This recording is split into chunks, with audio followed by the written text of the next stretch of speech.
Good evening, everyone. Thank you for tuning in tonight. I'm Diane Topakian, Chair of the Lancaster County Democratic Committee, and tonight is one of our conversations with our candidates, and tonight's candidate is Sarah Hammond.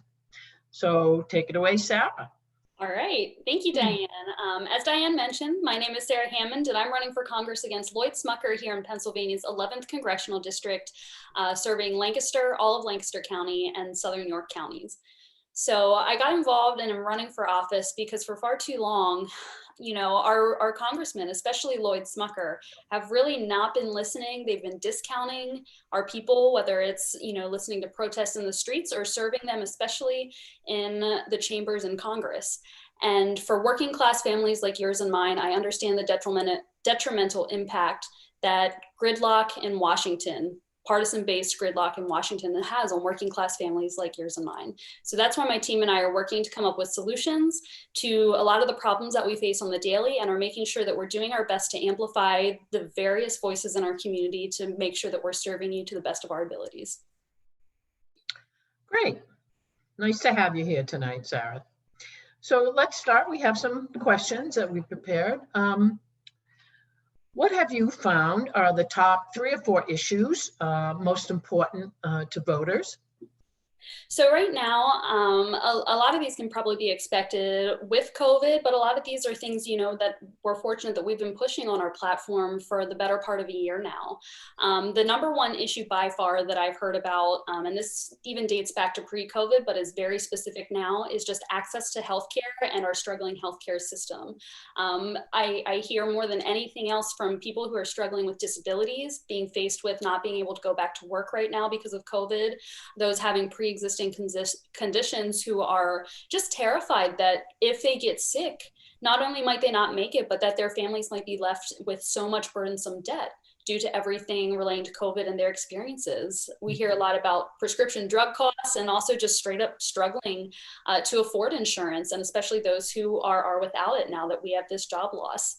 I'd say the number 2 thing we hear about, which is actually a fairly close second, believe it or not, is addressing the climate crisis and how crucial that has been, especially among our Democratic base, but also hearing that among independent voters and some of the moderate Republicans we've been speaking to. And part of that reason is because of how critical and how detrimental it is right here in our own district, particularly due to manufacturing and on our agricultural industry, which is one of our largest economic factors here in Pennsylvania's 11th district, both in York and Lancaster.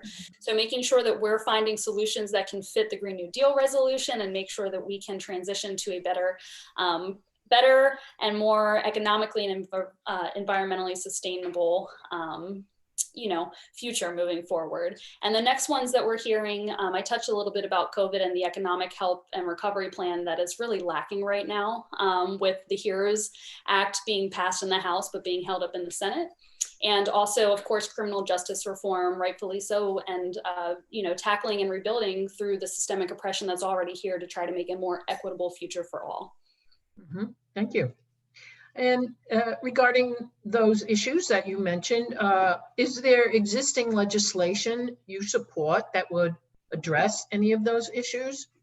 Absolutely. There's actually a decent amount of existing legislation for each one of these. I have a couple bills I can pull out here. One is House Resolution 1384, which is the Medicare for All Act of 2019. I strongly believe that we need universal single-payer healthcare coverage that ensures that nobody gets left behind at all in our country. This should provide comprehensive coverage that includes dental, vision, prenatal and birth coverage, as well as well-child visits, physical therapy for those in need, especially as we're facing and realizing that a lot of people are having complications moving forward, especially with lung capacity and other things like that. And also making sure that we're covering aging with dignity, mental health care coverage, addiction treatment, LGBT plus inclusive healthcare, and making sure that, we're making sure that pre-existing conditions are not something that's going to keep people from access to quality, affordable healthcare. Something many of us understand right now, especially, and that can be highlighted now with COVID in particular is it's imperative that we have a systematized and inclusive healthcare system before pandemic begins. That way it's much easier to treat and provide care for our people in as safe a manner as possible when coordinated responses are needed.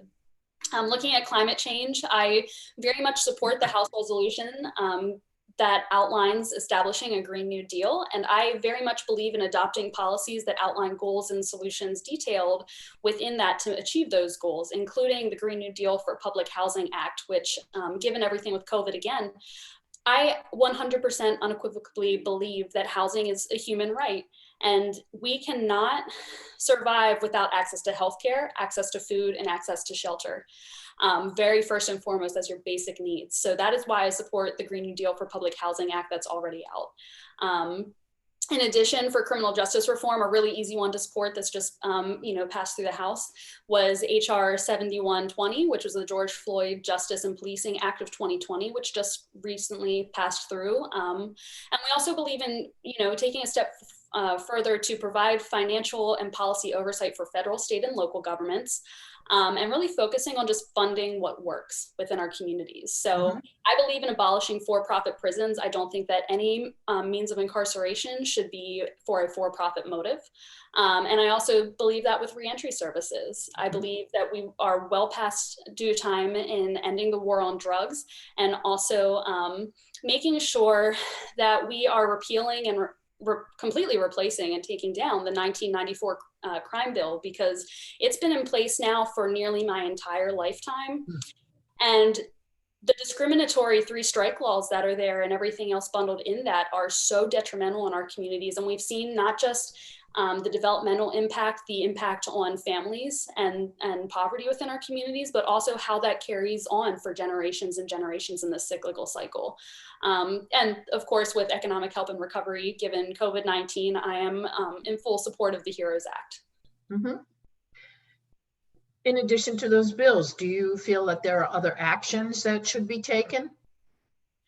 Absolutely. I mean, I guess we'll probably talk about this a little more in depth for each of these, especially regarding climate change and criminal justice reform. So I won't touch on those so much right now. But when we're looking at, especially, what the CARES Act provided right now versus what the HEROES bill from the Democrats presents, as well as how that lines up against the HEALS Act that was just presented by Republicans. First and foremost, the total cost available and provided within these stimulus packages is $3 trillion from the HEROES Act, and only $1 trillion from the HEALS Act. And the $1 trillion that is there within the Republican standpoints there does not even begin to cover so many different attributes that we need within what we're looking for both immediate relief and relief that's going to be able to let us set ourselves up to reopen the economy in an effective manner and make sure that we're sustainable over the coming years here. So first and foremost, I believe that we should be having stimulus payments, and I'm of the belief that we should be actually upping those. I believe it was Senator, now Vice Presidential nominee, Kamala Harris, who actually was one of the people promoting a $2,000 universal income while we're moving through whatever the relief efforts and however long that time is going to be. And that's sort of where I stand with that. But I also believe in making sure that, dependents are covered and that there's not a maximum on that, because just because you have, more than 2 or 3 kids that are covered under both the HEROES actually and the HEALS Act doesn't mean that that's enough to live off of, obviously. I also believe we need much more than $400 per week in additional state benefits for unemployment, which means that we need to be adequately sending funds to the state level to be dispersed, because these things can be, tied into both unemployment, but also right now, the biggest thing we're looking at and facing, both as a coach and someone who works within one of our local school systems, and just as someone who's looking at policy in the state of our economic and health, global health looking forward here, is we are facing a lot of issues and a lot of discrepancies when it comes to opening our public education back up. And one thing that I think really needs to be focused on, and should have been focused on from the moment we knew that we were going to be closing down schools in the spring, is that we should be working with teachers unions, We should be working with the National Endowment for the Arts and the National Endowment for the Humanities to make sure they're fully funded, because they help fund, things like PBS, public broadcast stations, things like that.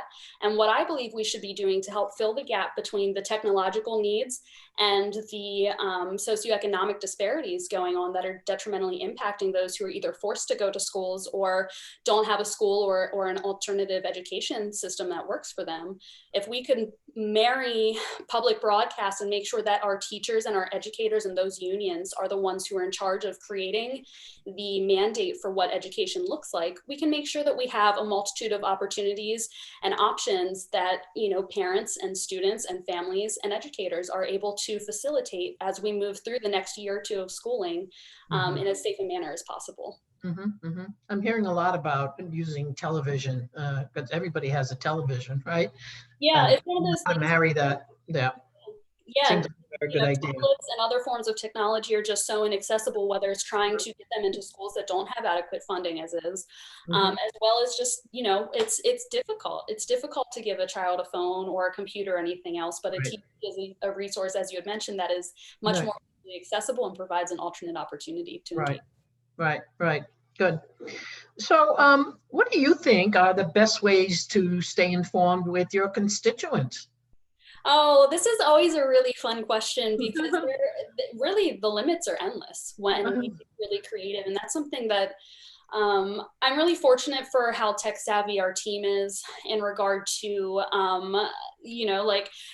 focusing on web is not always my strongest point, but I understand the context of branding and reaching out to people and understanding that messaging is important, but that messaging cannot be the same for every single person, every single group, because everyone has different needs, similar to our education system, like we were talking about. So for us, the biggest things we were focused on pre-COVID and what we'll look forward to once we're in a safer period of time will obviously be facilitating as much in-person engagement as we can.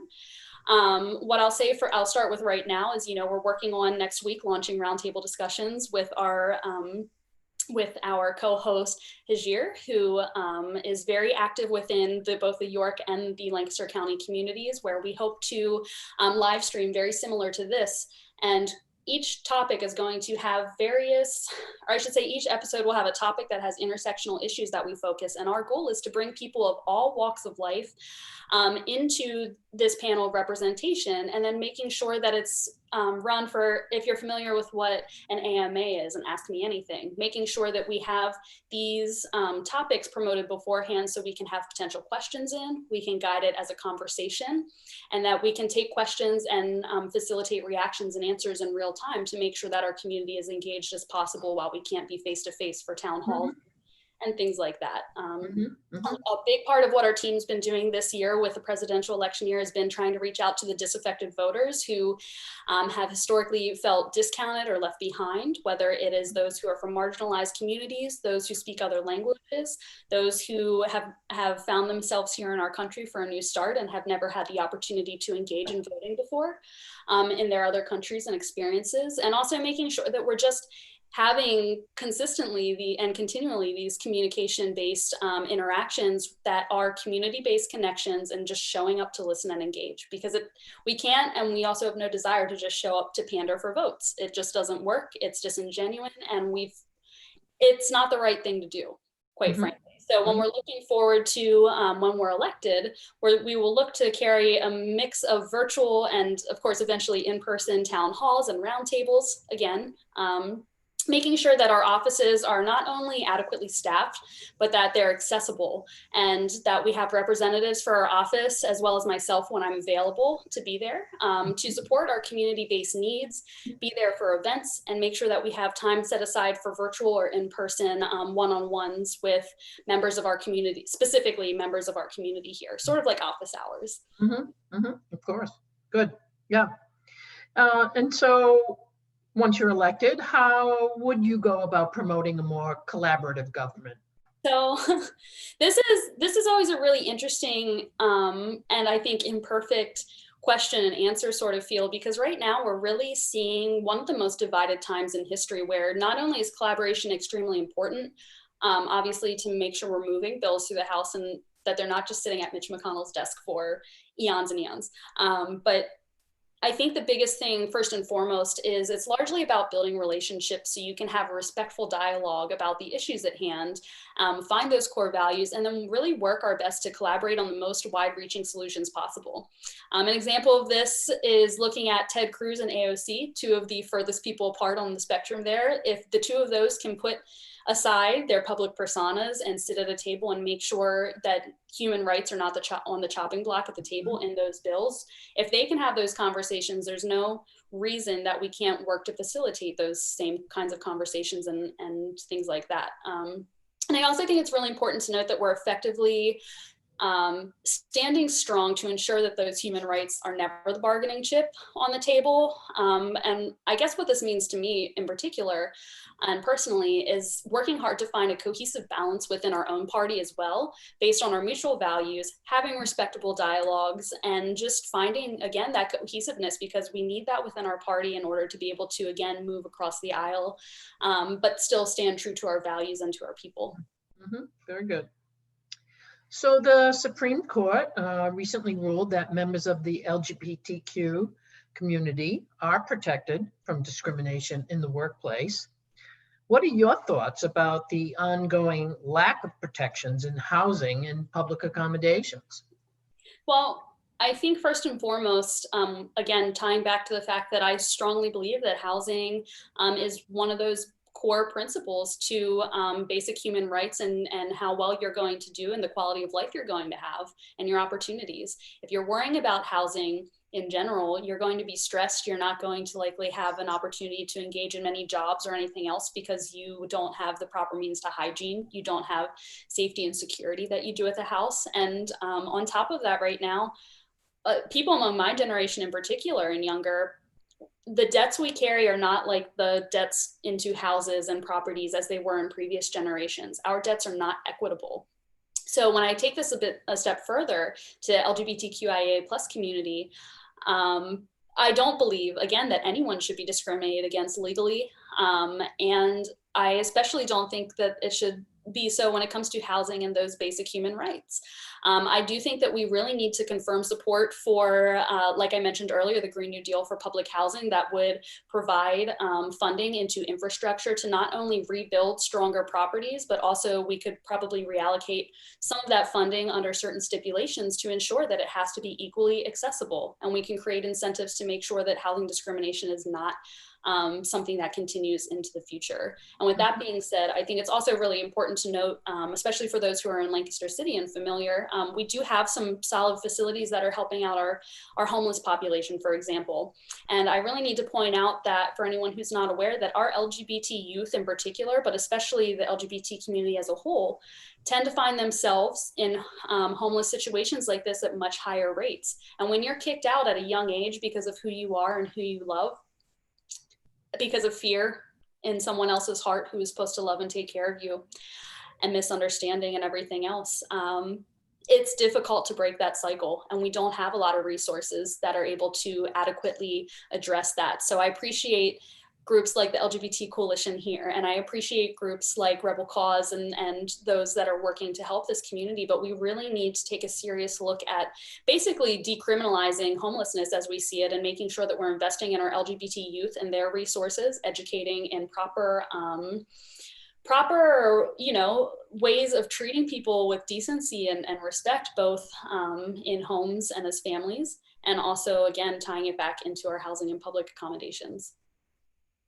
Thank you.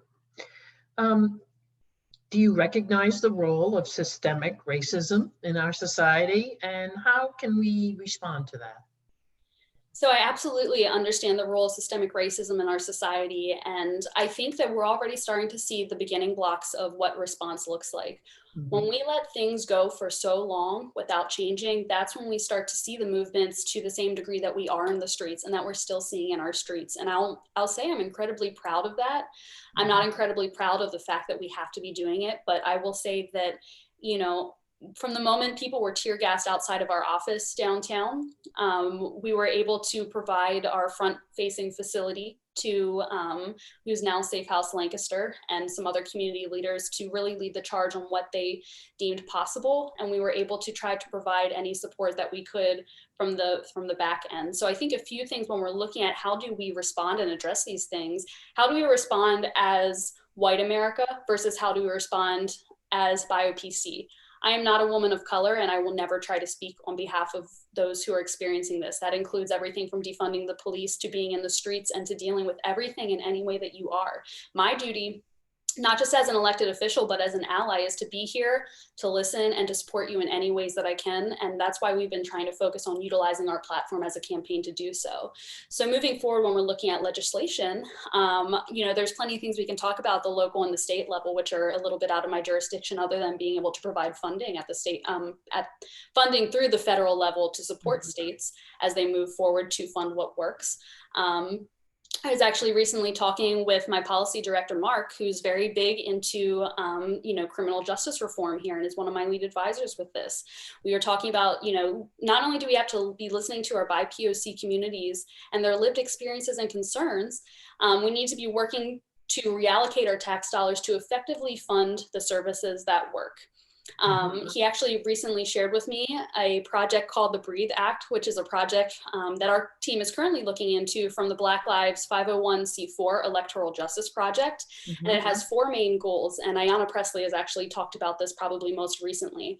And those goals are divesting federal resources from incarceration and policing and ending criminal legal system harms, investing in new approaches to community safety utilizing funding incentives, allocating new money to build healthy, sustainable, and equitable communities for all. And equitable is really the key discussion. We can talk about equality until we turn blue in the face and the cows come home. But if we're not talking about equity and moving forward on what an equitable future looks like, it really doesn't mean a lot of anything if nothing changes. And then we need to especially be holding our elected officials accountable and enhancing self-determination of Black communities to lead the charge in what's right for them. So those are the main things that we're focused on. It's a lot of listening. It's a lot of conversations. It's a lot of one-on-ones with our policy team and community leaders who are, whether it's Black-owned businesses or whether it's our NAACP chapters or whether it's just listening in on a lot of the criminal justice reform stuff and stuff coming in from the Board of Pardons and being in the streets with our people. Now is a time to listen and enact solutions together, which is part of the point of our roundtable discussions and will be a topic we're delving into here, but making sure that we're listening and just providing the support that's being articulated. Great. Wow, here's a big question. What can be done about money in politics? Yes, I don't know how popular this is. I've gotten pushback for this before, but I believe in publicly funded elections. I know that has been seen as a little bit of a progressive stance. I'd like to say it's more of a how we are able to get working class individuals into being able to afford to run for office. Because I can tell you that it's a struggle. It's a struggle as an individual in a working class family to even have the opportunity to try to stand up and run an effective campaign or to have your voice heard and not be totally blown out of the water when it comes to fundraising. I think that publicly funded elections are a solid goal, and we've seen the success of these in other democratic nations across the globe. I also believe in banning corporations from effectively being able to buy their seats at the table, so we don't have, again, certain police unions or the NRA or all these groups that are just, buying and lobbying for their seats there, while our working class families and those people in the streets or those students in the schools, when we're having all these atrocities that were happening with school shootings and just general safety. Those are the voices that we see every day. Those are the people who are impacted every day, and no amount of money should be able to buy its way to the table to lobby against those interests. Because at the end of the day, when they buy those seats at the table, working class families and voters suffer the consequences. So for me, an easy thing is saying, yeah, we can revisit Citizens United. We should really be limiting corporate spending in elections and really pressing for some sort of federal mandate.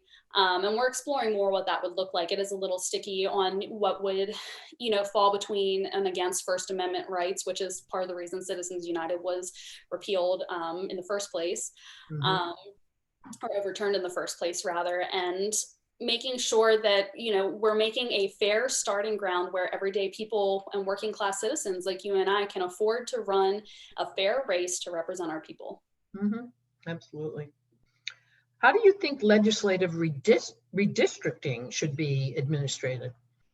This is another sort of trickier one from Congress's standpoint. I mean, technically we could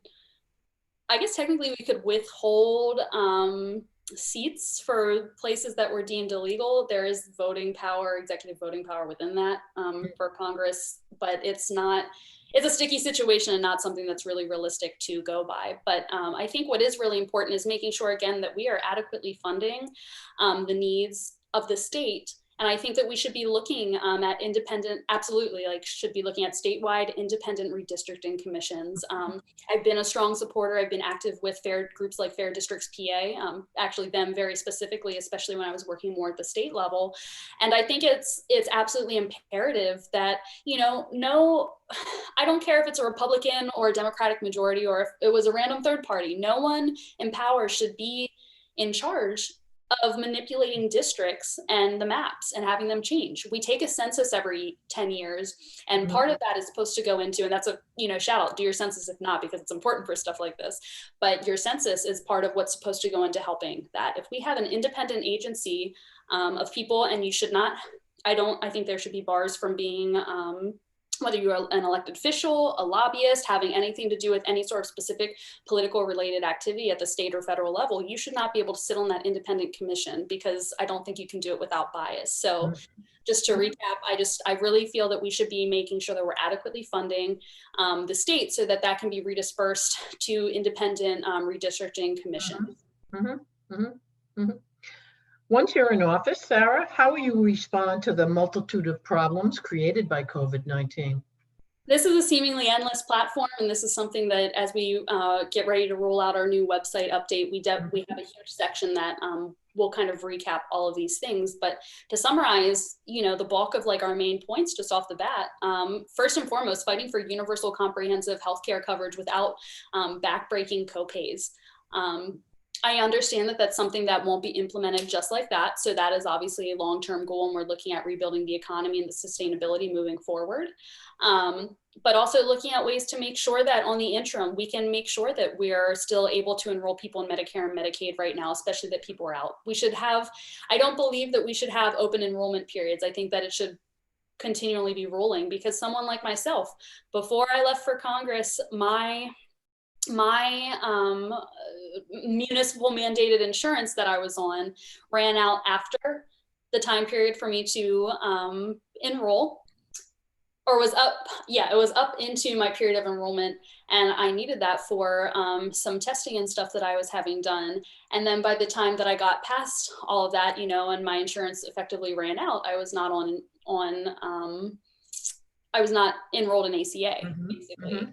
And it's very difficult to kind of go back. You have to try to work your way through getting on state medical assistance and things like that. I just feel like we really need to have a more streamlined version implemented to be able to support this, because right now, again, we're facing the biggest job loss since the Great Depression. We're right there with it, and people are losing their insurance. And that's one main reason why the next thing that I think is virtually immediate we can focus on with this is making sure that in tandem with this, we are uncoupling insurance from jobs. I've been saying this for the last 2 years, the last 4 years really with organizing, the last 2 years with really being actively involved at the state level, and especially now. And this is something that, you get pushback for on both sides of the aisle a little bit. And I understand those concerns, but we need to make sure that all of our people are covered without breaking their backs.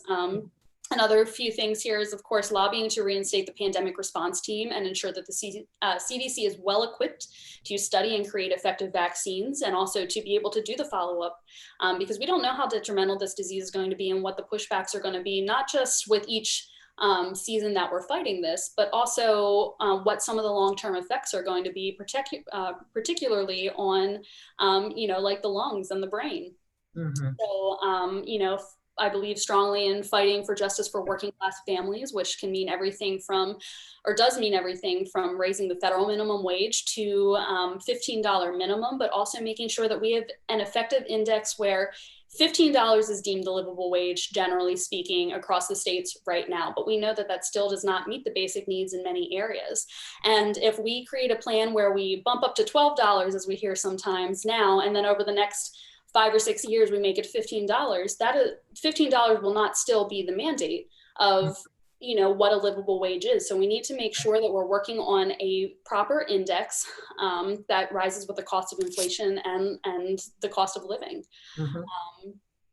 As I mentioned, fully funding the National Endowment of the Art, the National Endowments of the Arts and the Humanities, as well as the Institute for Museums and Library Services, to facilitate with educators and teaching unions, again, so that we can have publicly broadcasted alternatives and options. Implementing universal high-speed broadband connection is another really big thing that I've been pushing for hard at the state level for about 3 years now, really. And I think that we need a federal mandate for this again, because what this ties into is not just schooling, it ties into people's ability to work safely from home, and it especially detrimentally impacts small businesses and their ability to transition to navigate this pandemic by working online. We need to provide small businesses with better help, and that includes also making sure that there's easier access to the technology to help transition to safely making online sales, including funding and future economic relief to cover safe housing and childcare for all, because those are big things, and also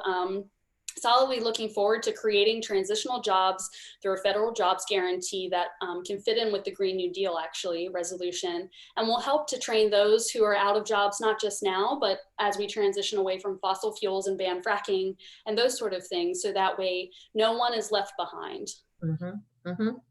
Well, that gets a little bit into our next question. What can you do and what will you do about climate change? This is another, great question, and something it's not only a top concern, as I had mentioned a couple of times now, for people in our district, as we're repeatedly having conversations over the last year, but also is very, very, it's of deep interest to not just myself, but my team. I have members of the Sunrise Movement that are still on our team.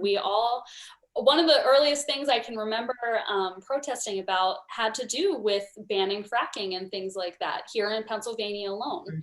So as I've stated a couple times now, I fully support the House resolution that actually passed the House and then was sort of shot down in the Senate. But I support the House resolution that outlines establishing a Green New Deal.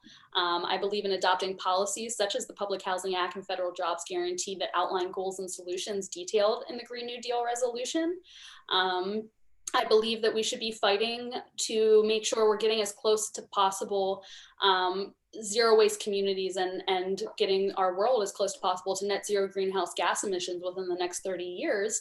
And a big part of that is moving away and divesting from fossil fuels over the next 10 years alone. So I very much believe in banning fracking, but I believe that we also have to be working to transition to other resources. And what that looks like for me is focusing on land preservation here at home. It means creating policy to address more financial and environmentally sustainable farming practices here in particular, and initiatives to curb highly pollutant runoff into our watersheds and basins. Pennsylvania's, in the process of being sued right now alone for our agricultural output into the Chesapeake watershed. Curbing pollutions given off by manufacturing plants, especially those like our paper mill and Spring Grove. Because they are some of the top pollutants that we have in general, and there's a lot more we can do there. So,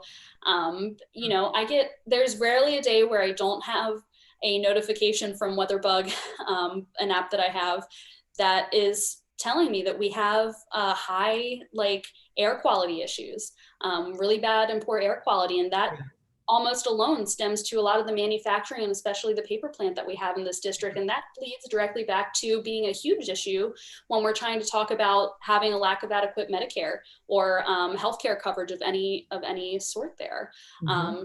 I mentioned moving to zero waste communities by implementing those sorts of achievable goals, which will look different and will be our duty to provide support to the local municipal levels, because that's not going to look the same or be as reachable for every single municipality, of course. And also, as we're making this transition, a sticky thing that we talk about sometimes or comes up is, what do we do about nuclear power? Do we include it? Do we shut it all down? Do we build more? I personally believe that nuclear has been shown to be much cleaner then of course fracking and other things, but I don't believe that we should be building new nuclear plants, and we create a lot of waste, and I think we should be moving away from that as we build new plants, or as we should not build new plants because of the pollution that's involved with all of that. So what my suggestion would be to continue to utilize safely the nuclear that we have as we make the transition into more renewable resources such as wind and solar and other opportunities like that, and then gradually phase those out. That way we don't have to worry about, you know, a total reliance on fracking or some sort of mix in between that you know, we're trying to move away from effectively. So if we can utilize what we currently have while we make that transition, and then in our jobs guarantee, and as we're making these green jobs, make sure that we're making the training accessible so that those who are losing their jobs in the fossil fuels industry, or as we move away from nuclear, have the adequate training and the benefits to retire properly based on where they're at in their careers and what's available. Right, right. Are there any issues that you want to talk about that we didn't already cover? Off the top of my head, I feel like this is actually a really comprehensive list of questions I think that we covered for the most part. But what I will say is that if anyone has any questions directly, do not hesitate to reach out to me. My direct email is Sarah with an H at sarahforus.com. That's SARAHFORUS.com. I would be glad to answer any questions. If I don't know the answer, I'll be quite frank with you and I will research it and get back to you. And also you can look out for our website coming out soon, and hit us up on Facebook or social media in the same regard. And will we be able to make donations on your website? Absolutely. You can make a donation on our website. You can make a donation on any social media you go to. If you go into our About, it's right there. You could probably just, if you're familiar with ActBlue, Google Sarah Hammond, and we're the only one that comes up right now. Fairly common name, but we're the only one right there. And you can also, you know, we'll be promoting those links a lot more as we actually move forward with outlaying our website. This is something we haven't shared yet, but we actually have specific donation links for each issue as well. So you can donate under which issues you support the most as another means of being able to show what's most important to you, so we can see a reflection of that back into the community. So what we like to say is every dollar counts. No donation is too small. And if you're not able to donate online or don't want to donate online, you can also send us a mail at PO-Box.1587, Lancaster, PA 17608. And you can volunteer, I presume? Yeah. Sign up to volunteer? Sign-ups at all the same spots, so Okay. website and other. Great, great. Well, thank you, Sarah, for your time tonight. We had a pretty in-depth discussion, I would say, given the time we have. On important issues of the day. So thank you for that. I just want to thank all our viewers who tuned in tonight. Sorry for the technical difficulties the first 10 minutes, but we resolved those, thankfully. And if you're interested in any political signage, yard signs, or hats or t-shirts, go to the lancasterdems.com website, and you can find it all there. So thank you, everybody, and good night. Thank you. Yep, thank you, Sarah.